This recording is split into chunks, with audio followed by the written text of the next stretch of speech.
Every year, thousands of pounds of material from outer space rain down onto our planet's surface. It's known that 100 metric tons of cometary debris enters the Earth's atmosphere on a daily basis. Most of the time, we're unaware, but sometimes it can't be ignored. Around the world, people have reported finding strange matter where these meteors fall. Sometimes it's a gelatinous goo. Other times, it looks like it's raining blood.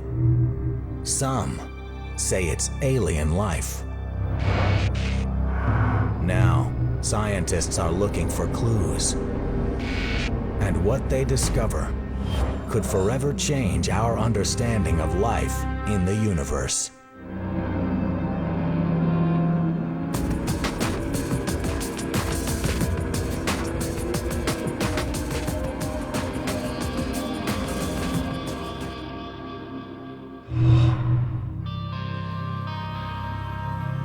November 28, 2001, Manchester, England.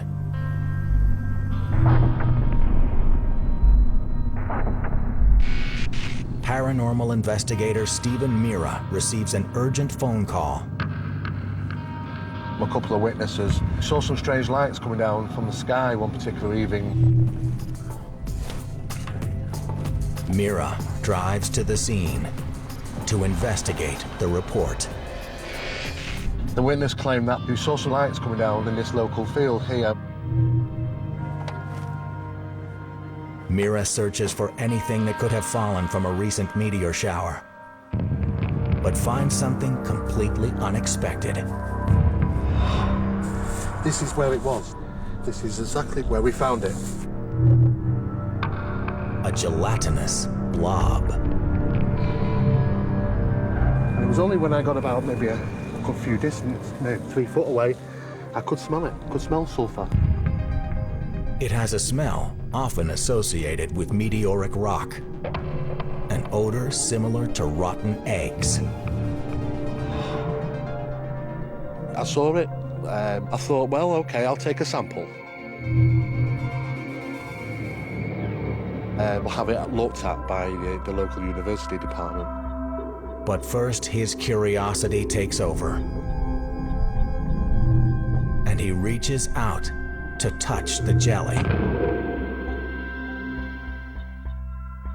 It acted completely something I didn't expect, and that was when it just seemed to just disintegrate into like a liquid straight away on physical contact with my hand.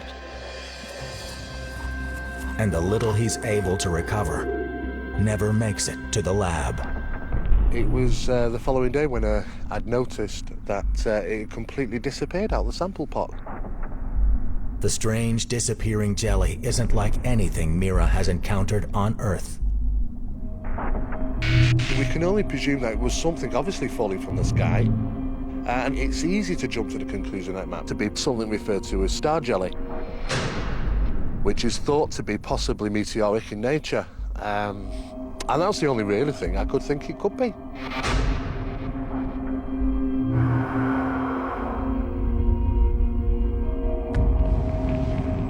Mira isn't the first to discover strange substances after meteor showers.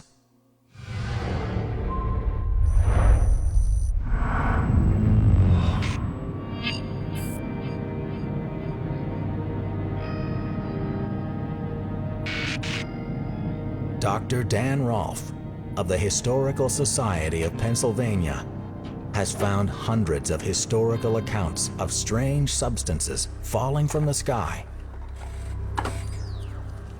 But one story in particular stands out. Here is an article that's taken from the Philadelphia Inquirer entitled "Flying Saucer Just Dissolves." 1950. It's late evening in South Philadelphia when two policemen see something drop into a field. They saw through their windshield this object coming down out of the sky. They immediately radio for backup. I don't know. It's unknown. They didn't really know for sure what it was until they got there. And then, of course, when they got there, they discovered this gelatinous type material. Yeah, I don't know what it is, Frank. In fact, as the article itself says, one policeman described it as giving off a purplish glow, almost a mist that looked as though it contained crystals. The officers have never seen anything like it. And then one of the police officers said, the part of the mass on which he laid his hands dissolved, leaving nothing but a slight, odorless, sticky residue. The incident inspires a Hollywood cult classic.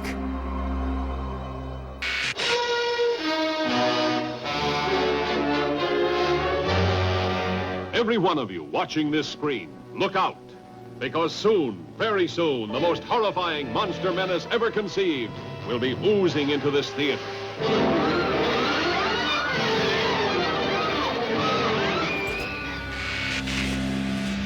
But in real life, the Blob is short-lived.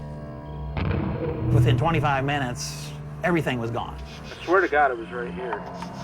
It just quickly evaporated and left nothing. So there wasn't anything to do any type of analysis of.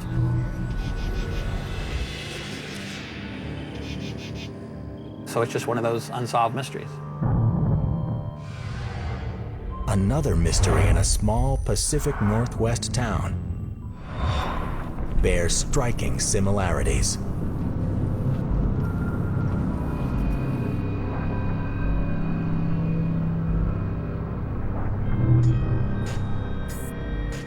It's August 1994. During the annual Perseid meteor shower, when a strange, gelatinous rain pummels the tiny town of Oakville, Washington. I had never seen anything like this before. Beverly Roberts discovers the strange substance in her own yard. The mysterious goo covers the branches of her trees. It used to be here. I had it cut down, but the branches went up there, it went over there, and the gel was just hanging globs down from the branches all over. It was just really kind of gross. And Roberts isn't the only one in town to find the bizarre substance. When I came outside, I realized what it was because there had been some talk about it in town. But I picked it up and felt it. Although it was gelatin-like, it didn't melt or anything. Soon after coming in contact with this gelatinous substance, some Oakville residents get sick. I woke up and fell on the floor. I couldn't sit up. I couldn't stand up. And anyway, I couldn't figure out what was going on. It was just, I had like a complete extreme vertigo. Roberts and others seek out emergency medical attention. I was in the hospital for about 5 days.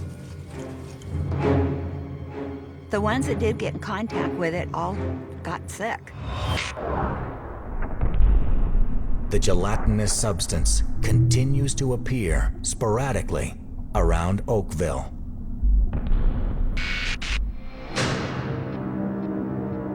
A sample of the strange material is brought to the Washington State Department of Health.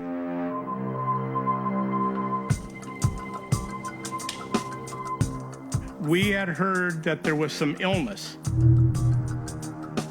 We were very conservative on how we handled it, so we moved it into our medium containment facility. Mike McDowell is the state microbiologist assigned to test the mysterious gelatin. We found 2 organisms, Pseudomonas fluorescens and Enterobacter cloacae. They are bacteria capable of causing serious illness. They could cause, urinary tract infections, maybe even septicemia. But it's hard to believe the toxic organisms came from outer space. McDowell has another theory about the jelly. It didn't change. And I said, this has got to be some kind of a matrix. A matrix can be any kind of carrier in which other substances are embedded. They occur naturally, like the protective jelly found around amphibian eggs. But they can also be man-made. They can carry nerve agents, chemicals, organisms, viruses. Conspiracy theories about the bacteria's origin make the rounds in Oakville. Some people were speculating that it could have been the military flying over here and test. They were completely black helicopters and completely black big planes that would fly really low over here. Many dismiss the rumors, but McDowell thinks there's more to it. Soon after McDowell raises his suspicions, he says the sample disappeared. I came in and the material was not where it was supposed to be. I asked management what happened to it, and the exact words, do not ask. This material, and I have no proof one way or the other, was manufactured by someone for some purpose, and for some reason, Oakville was chosen as a test site. With the samples gone, there is no way to tell. But then a concerned resident comes forward with a sample of the goo she has kept in her freezer. The sample provides another opportunity to get to the bottom of the mystery. This time, the substance is given to a commercial biolab for testing. It was about a pea-sized piece of this stuff. It was really small. It was kind of grayish, whitish gray color.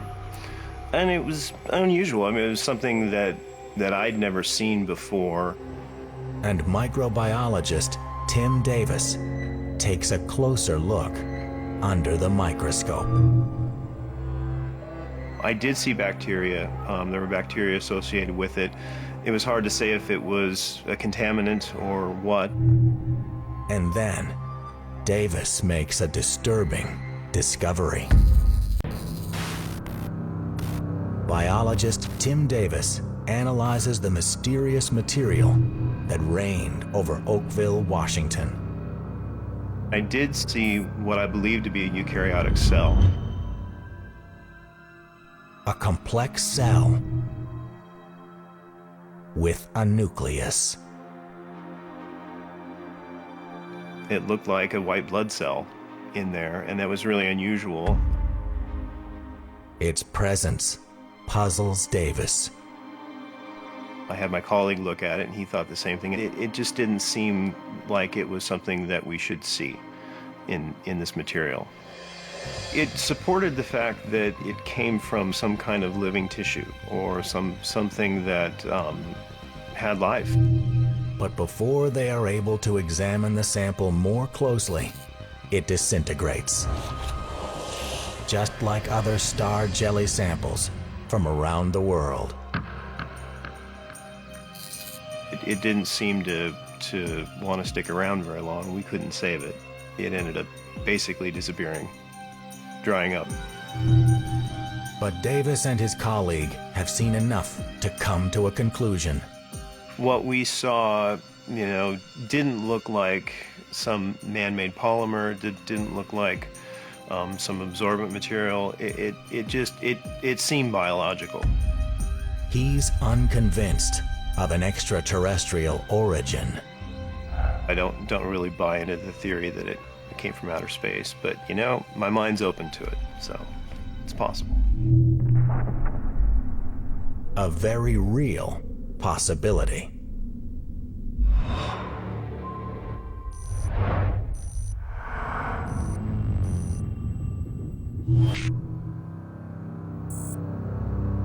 Murchison, Australia, September 28, 1969. In the morning hours, residents of this coastal town see a bright ball of fire shooting through the sky.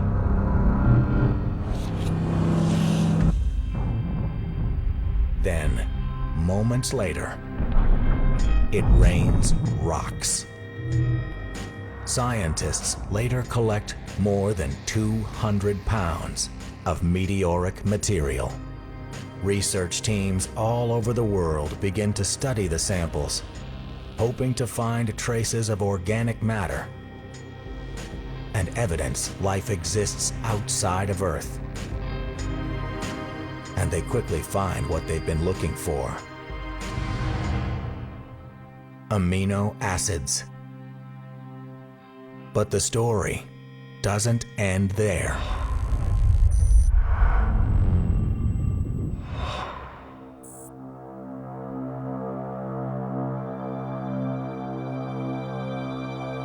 NASA researchers continue to study the meteoric material for years because of the many things it can teach them.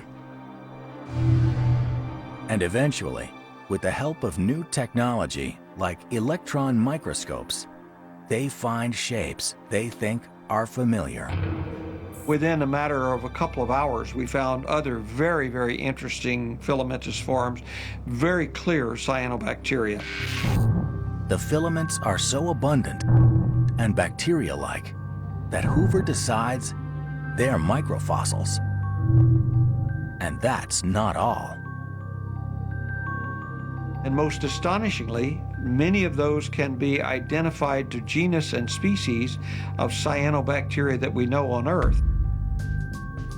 Not everyone is convinced that these shapes from a meteorite older than our solar system were once life forms. But for Hoover, the evidence is compelling. Every sample of Murchison that I have fractured, if I spend enough time with it, I've found microfossils. Hoover continues his search for evidence of life in meteors, this time with a meteor sample taken from France. That's the piece I want right there.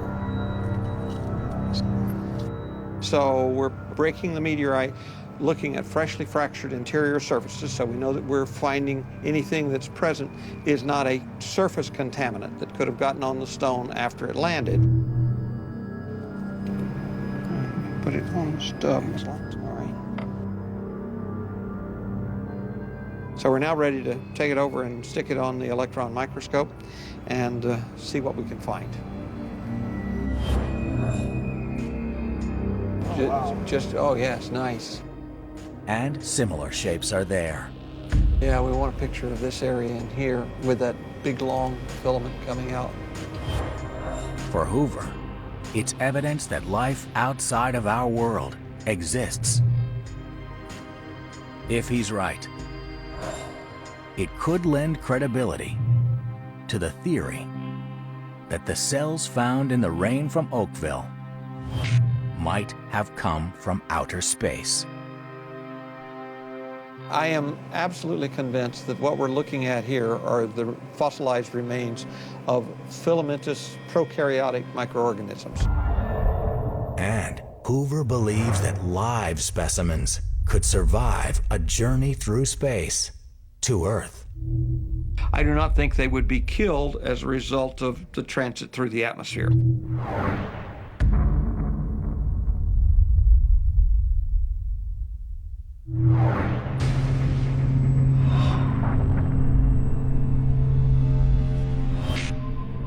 On the other side of the planet, meteor showers bring another strange rain. And it could contain living alien biology.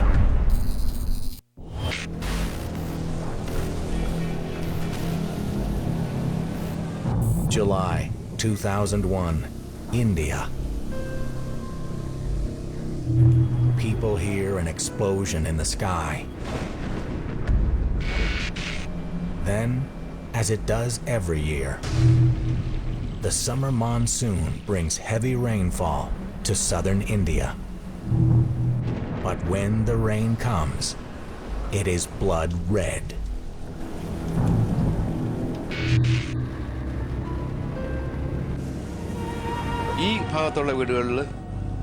In some places, it was very intense. It was as red as blood. The people were so scared, they threw it away.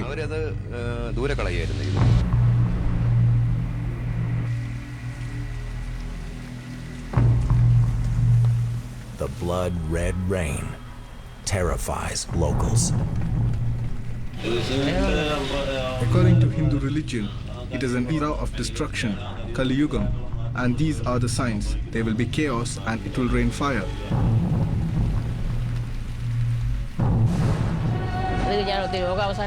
I thought it was the end of the world. Ever since I was a child, I was told that the world would end in the year 2000. And when the rain came, I thought it was a warning sent from God, and I was very scared.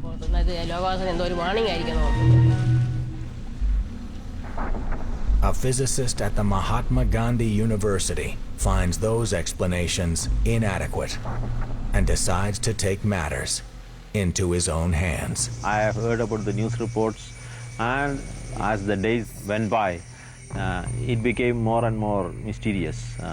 What it is, nobody seems to give a clear answer, because so from that moment I was interested in that.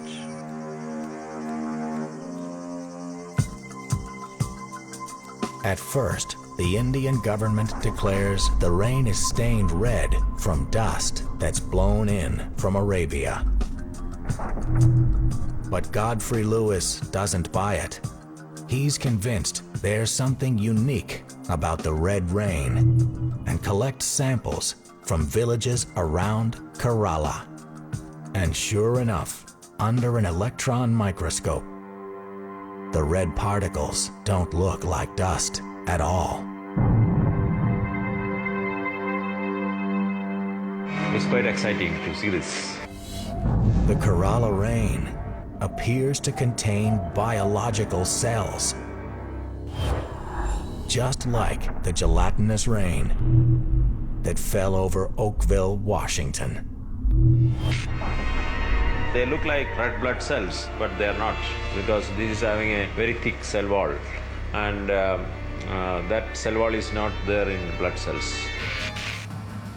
Next, Lewis and his team look for signs of DNA to determine what exactly these mysterious cells are and where they came from. Since all life on Earth contains DNA, the carrier of all genetic information, the test should reveal the cell's genetic origin. But the results are shocking. There is no DNA. To Dr. Lewis, the tests can only mean one thing. The staggering claim is that this is possibly extraterrestrial. That's a big claim, I know.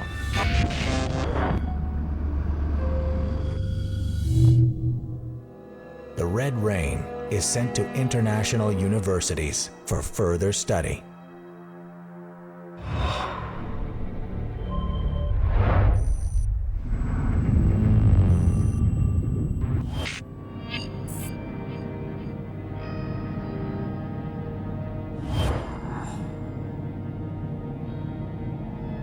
Historian Dan Rolfe has studied many accounts similar to the red rain of Kerala and the gelatinous rain from Oakville.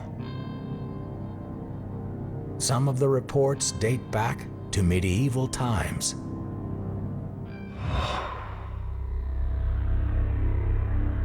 People have documented this phenomenon with surprising frequency. We've got 21 million manuscripts. We've got 700,000 books, 500,000 graphic items. One of those things is the Magna Britannia. This was published in 1720. It says, our chronicles inform us that in the year 1176, it rained a shower of blood for the space of 2 hours, together in this isle. And the same is reported to have happened at Poole in Devonshire on June the 20th, 1653. And this appeared on the 20th of January, 1893, and it's an article entitled Queer Phenomenon. The article itself says that a white thread-like substance fell to the earth in large quantities.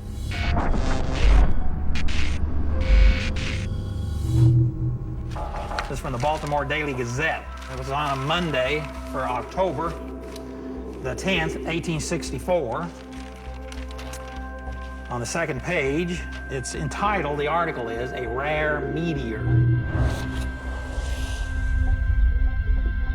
It says a large meteor was seen to fall on the night of the 9th ultimate. On visiting the spot the next morning, a mass was found of a gelatinous, light-colored, semi-transparent substance described by some parties to be as large as a hog's head. A specimen from the mass was presented to the Natural History Society. Although tightly corked in a bottle, it had diminished considerably in bulk and was partially dissolved.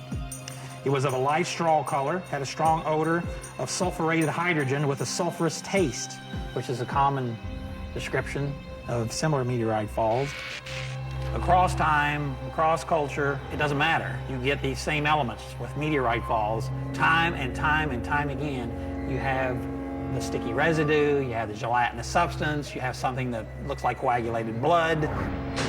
From a scientific standpoint or historical standpoint, that, wait a minute, there's something going on here.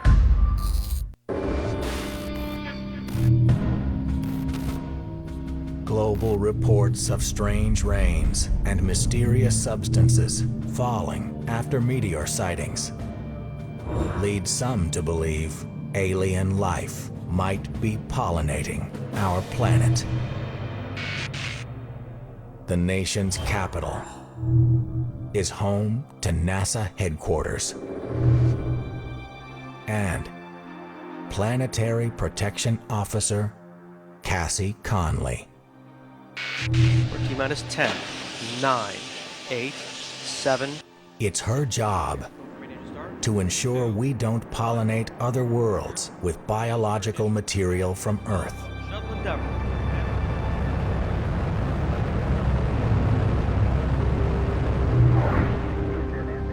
And to protect our planet from life forms encountered in space. Basically, we don't want to colonize another planet inadvertently, and we don't want to cause the Andromeda strain if we're bringing something back. But she's not worried by reports of red rain or star jelly. I haven't seen any evidence that would convince me that the red rains of Kerala or that star jelly is something from outer space rather than a normal Earth phenomenon. And she is not concerned aliens are on their way. Anything that's living out in space has been waiting an awfully long time to find a human to eat. Or that they've ever arrived. I do sometimes get called when there are reports of life from other planets coming to Earth. But in the studies that have been done of those meteorites, there hasn't been yet convincing evidence shown that there is life from other planets. But that could all change.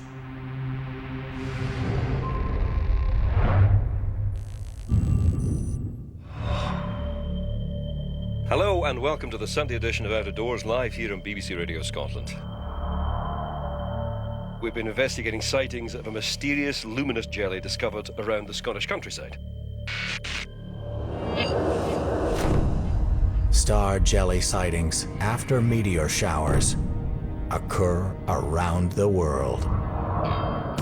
But recently, many reports are coming from Scotland. It just got weirder and weirder and weirder. And in the past week, we've been asking you to help us find some more slime. This whole story unravelled about how it'd been in the literature for hundreds of years. You know, in German they call it star snot, in Wales, you know, it's slime from the sky. Fascinating stuff. And then we got another phone call saying, I've got some. The guy actually said, I've captured some of your slime. It's in my fridge. So I hurtled down the road, got this stuff, took it to scientists, and the scientists, we have no idea. The BBC report gets an international response. We had over 500,000 hits on our webpage in the first week. So, you know, this is a fantastic global mystery. So we've got Nikki who wrote in about jelly substance. This is nothing new. I've come across it as long as I can remember. Hope you find out what it is. I'm dying to know. We've got a new one. A sample of a recent discovery makes its way to Scotland's Macaulay Institute for testing. Okay, so we've got a new sample here, and can't actually get much from the photograph. So this is from last week, collected in Bathgate. We're going to have a look at it under the microscope and see if we can see any structure in it. Field biologist Andy Taylor is not convinced that the jelly has fallen from the sky. He has a much simpler explanation. I'm sure there's a range of different explanations, but all of the material I've seen, and it's only maybe 3 or 4 samples I've seen so far, they've all been this amphibious material that looks very similar to frog spawn.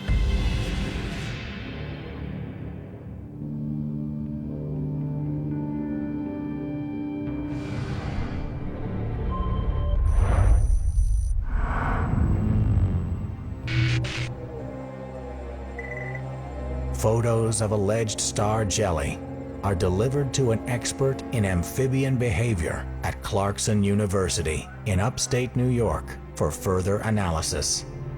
And when biologist Tom Langan looks at them, he comes to a very different conclusion. I've got some images here that are ones that people have submitted. They found. So if we look at this one, does that look like anything like? Doesn't seem like it has anything that could be frog jelly or frog spawn. There's no, doesn't seem like there's any cells in it. No, there's no cells. You can just, it's amorphous. You don't see the distinct egg capsules. Very large masses falling in unusual places. It baffles me how that would happen and have a source from amphibians. A DNA test of the Scottish sample could shed new light on the mystery.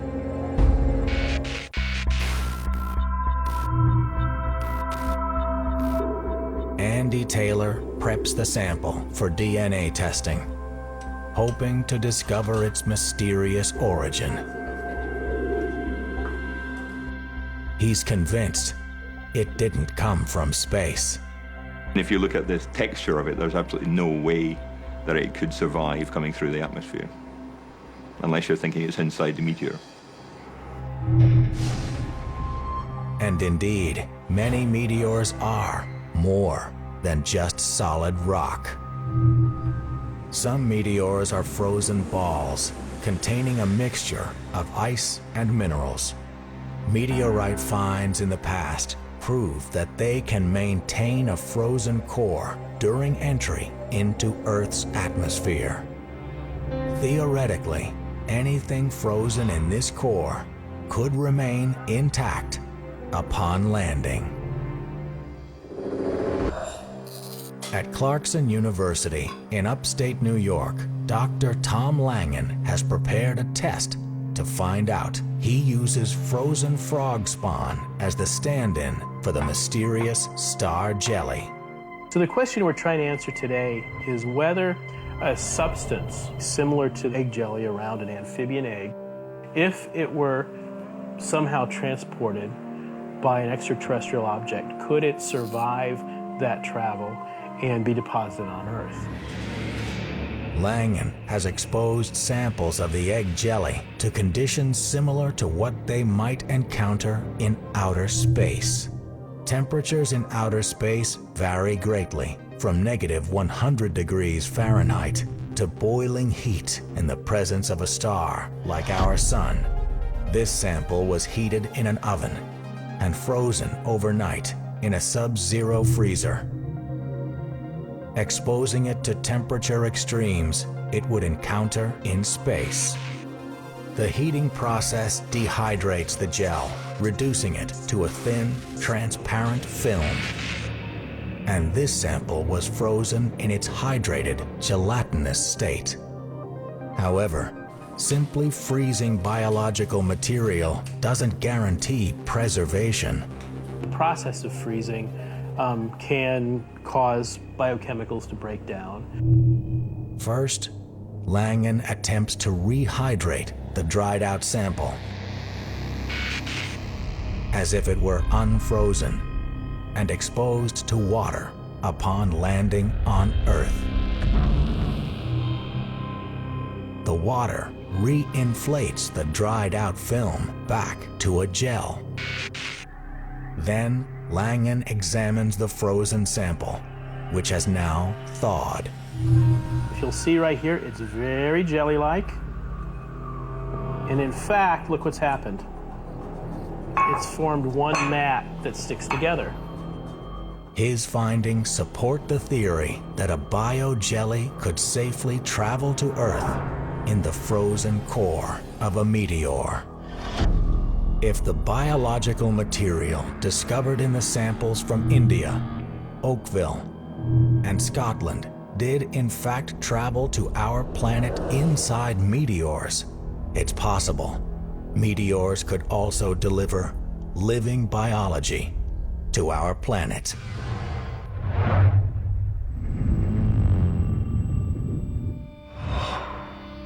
The Department of Biology at the University of North Carolina. Here, biologist Bob Goldstein and his team study animals that could survive a rocky ride through space. So this is a tardigrade. It's walking around in the bottom of the dish here. Tardigrades have been around for over 600 million years. They're the ultimate survivors.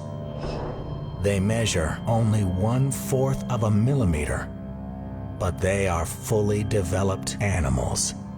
Tardigrades are a lot more complicated than something as simple as bacteria. They're multicellular animals. They have eyes and legs and walk around like we do.